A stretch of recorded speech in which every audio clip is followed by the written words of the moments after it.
حسین گواہی دے رہا ہے کہ لا الہ الا اللہ ہوا وحدہ لا شریک لہ وان محمدً عبدہ ورسولہ۔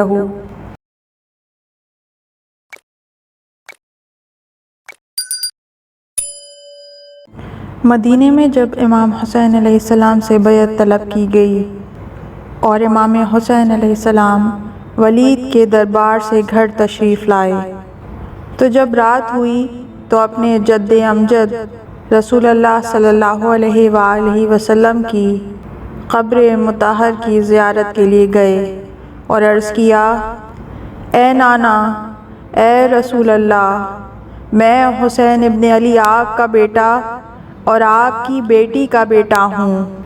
میں اس امت میں آپ کی یادگار ہوں۔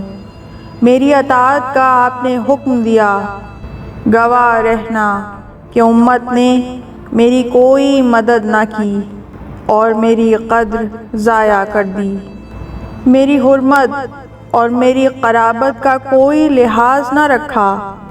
اب میں شکایت لے کر آیا ہوں۔ پھر امام نماز میں مشغول ہو گئے اور صبح تک رکوع و سجود میں مصروف رہے۔ ولید نے تحقیق کے لیے کسی کو امام حسین علیہ السلام کے گھر بھیجا۔ چونکہ آپ اس وقت گھر پہ موجود نہ تھے تو ولید کو اطلاع دی۔ ولید نے کہا، حمد خدا ہے کہ وہ اس شہر سے چلے گئے اور ہم ان کے خون کے بارے میں مزید امتحان میں مبتلا نہ ہوئے۔ امام صبح کو گھر پہنچے۔ دوسری رات دوبارہ جناب مصطفیٰ صلی اللہ علیہ وآلہ وسلم کی مقدس تربت پر آئے اور کئی رکعت نماز پڑھی۔ نماز سے فراغت کے بعد حق سبحانہ وتعالیٰ سے مناجات کی۔ آپ مناجات میں یوں فرما رہے تھے، خدایا، یہ تیرے پیغمبر محمد بن عبداللہ کی تربت ہے، میں اس کی بیٹی کا بیٹا ہوں۔ جو واقعہ پیش آیا ہے تو جانتا ہے اور تو میرے حال سے آگاہ ہے، میرے ضمیر سے بھی آگاہ ہے۔ تو جانتا ہے کہ میں نیکی کو اچھا سمجھتا ہوں اور منکر سے نفرت کرتا ہوں۔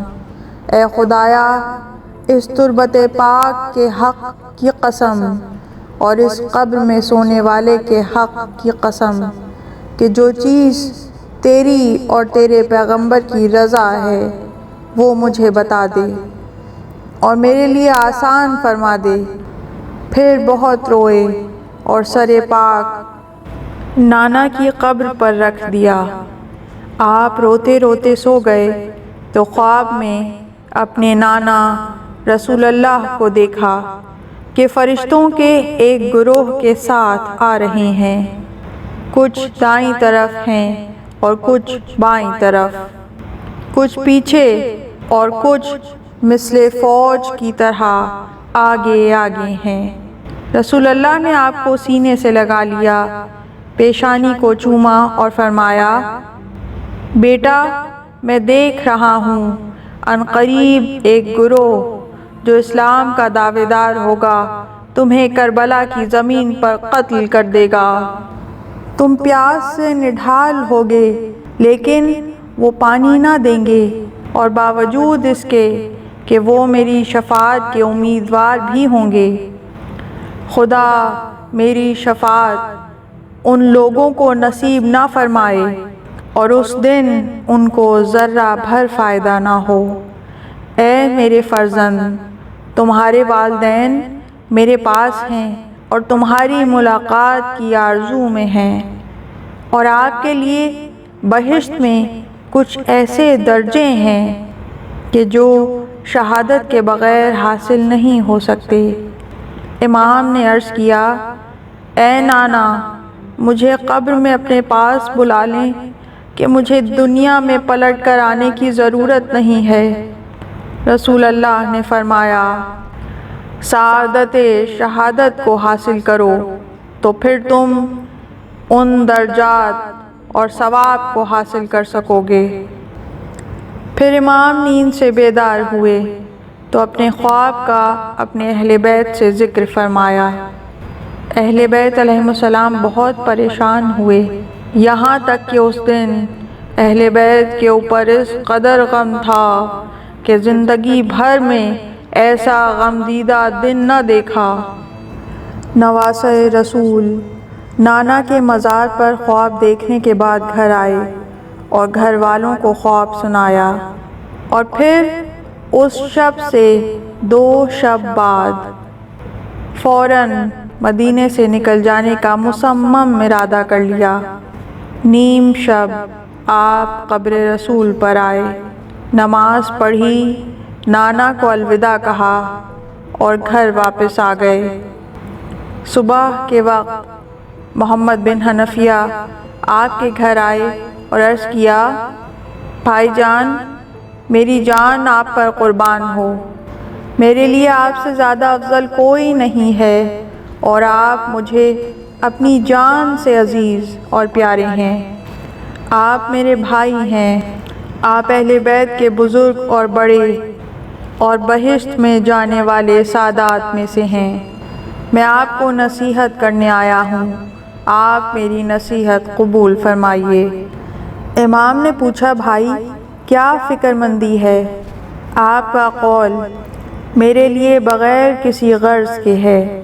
محمد بن حنفیہ نے عرض کیا، مصلحت یہ ہے کہ آپ ان شہروں سے جو یزید کے قریب ہیں دور ہو جائیں، تاکہ لوگوں سے اپنی بیعت طلب کر سکیں۔ اگر یہ لوگ آپ کی بیعت کریں اور اطاعت کریں اور شکر بجا لائیں، اور اگر آپ کی بیعت نہ کریں تو یہ آپ کے دین اور فضل و مروت کے لیے قطعاً نقصان دہ نہیں۔ اس بات سے مجھے ڈر ہے کہ آپ کسی شہر میں جائیں اور کچھ لوگ آپ کی حمایت میں کھڑے ہو جائیں، اور اگر کچھ لوگ آپ کے مخالف ہو جائیں تو نتیجہ یہ ہوگا کہ لڑائی جھگڑا ہوگا اور آپ کو شہید کر کے آپ کے خون کو ضائع کر دیں گے۔ امام نے فرمایا، آپ نے اچھی نصیحت کی، اب بتائیے کس شہر میں جاؤں؟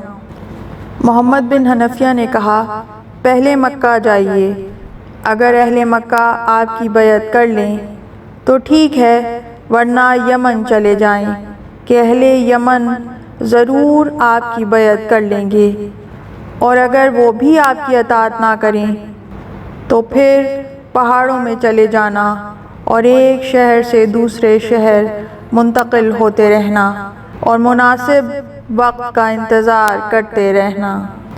امام نے فرمایا، خدا کی قسم، اگر میرا دنیا میں کوئی بھی مددگار نہ ہو تو بھی یزید کی بیعت نہیں کروں گا، کیونکہ رسول اللہ نے اس سے نفرت کی ہے۔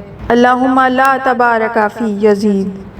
پھر دونوں بھائی اس قدر روئے کہ ریشھائے مبارک تر ہو گئیں۔ محمد بن حنفیہ کا ارادہ تھا کہ حضرت امام حسین علیہ السلام کے ساتھ مدینے سے نکلیں، لہٰذا سامان سفر بھی حاضر کیا، لیکن امام نے وہیں رکنے کا حکم دیا اور فرمایا، آپ ہمارے اسی شہر مدینہ میں رہیں اور میری طرف سے حکومتی کاموں پر ناظر رہیں اور حالات و واقعات میری طرف پہنچاتے رہنا۔ پھر امام نے محمد بن حنفیہ کے نام ایک وصیت نامہ تحریر کیا۔ بسم اللہ الرحمن الرحیم۔ یہ وہ وصیت ہے جو حسین ابن علی نے اپنے بھائی محمد حنفیہ کو لکھا۔ حسین گواہی دے رہا ہے کہ لا الہ الا اللہ ھوا وحدہ لا شریک لہ وان محمدً عبدہ ورسولہ۔ کوئی معبود نہیں سوائے اللہ کے، اور محمد حق کی طرف سے حق لے کر آئے ہیں، اور جنت و جہنم حق ہے، قیامت حق ہے، اور اللہ کا قبروں سے مبعوث کرنا حق ہے۔ میں نے قیام شروع کیا، میرا ارادہ فساد، تکبر اور حصول حکومت نہیں، انما خرجت لطلب الاصلاح فی امت جدی، میں اپنے نانا کی امت کی اصلاح کے لیے نکلا ہوں تاکہ امر بالمعروف اور نہی عن المنکر کروں اور اپنے نانا اور بابا کی سیرت پر چلوں۔ جو شخص میرے نظریے کو قبول کرے وہ حق کو قبول کرے گا، اور حق اولا ہے۔ جس نے انکار کیا میں صبر کروں گا یہاں تک کہ میرے اور میری قوم کے درمیان اللہ حق کا فیصلہ کرے، وہ بہتر فیصلہ کرنے والا ہے۔ اس طرح کی مزید تحقیقی، علمی اور تاریخی ویڈیوز دیکھنے کے لیے چینل کو سبسکرائب کیجیے اور بیل آئیکن پہ کلک کیجیے۔ ویڈیو کو لائک کریں اور کامنٹس کے ذریعے بتائیے کہ آپ کو ویڈیو کیسی لگی۔ اگلی ویڈیو تک کے لیے خدا نگہدار۔